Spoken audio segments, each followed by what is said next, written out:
आज सायंकाळी आपल्या गोडाऊनमध्ये कोणता बाबा आला होता नेमकी? जय श्रीराम. मी तुमचा लाडका तेजस तुमचं स्वागत करतो एका नवीन व्हिडिओमध्ये. मी नेमकं कोणाचं घोडं मारलंय काय माहिती. रोज सटाणा निघाला का रस्त्यामध्ये काहीतरी अडचण येऊन लागते. म्हटलं काय करावं. अवकाळ्या करत सटाणा तर आलो होतो. गौऱ्या म्हणे अजमेर सौंदाणा जायचंय. म्हटलं कशाला. म्हणे इम्पॉर्टंट काम आहे म्हणे. आपण पोहोचलो होतो अजमेर सौंदाण्याला आणि येताच बरोबर आपल्याला आंब्यांचा बाग दिसून गेला. पवारच्या घरी घेऊन आला होता. पवार म्हणे थांब म्हणे मला केस नीट करून घेऊ दे. म्हटलं हा कुठे कामाला चालला तू. मध्ये येऊन बघतो तर पवारचं जोरात काम चालू होतं लॅपटॉपवर. आता मला समजलं गौऱ्या मला काबर घेऊन आला होता आणि त्याचा मित्र काय म्हणतोय पा.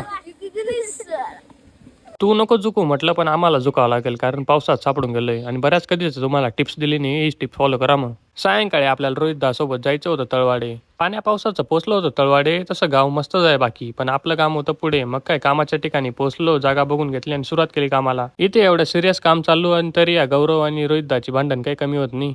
अर्ध काम झालं होतं तेवढ्यातच लाईट गेली. म्हटलं आता काय करावं. म्हणे टाइम लगेगा.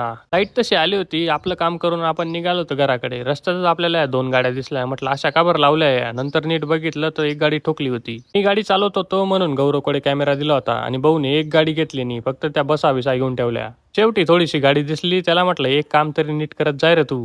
तळवाड्यावरून आपण आलो होतो गोडाऊनला. इथे वेगळा विषय चालू होता. म्हटलं काय करून ठेवलंय. म्हणे डास मारण्यासाठी दूर केलाय. त्याच्यामध्ये त्या कार्तिकचं अजून वेगळंच काहीतरी चालू होतं.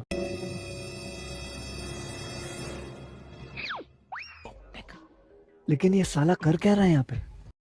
आजचे कामं करून निघालोच आपण घराकडे. लवकरच भेटू. जय श्रीराम.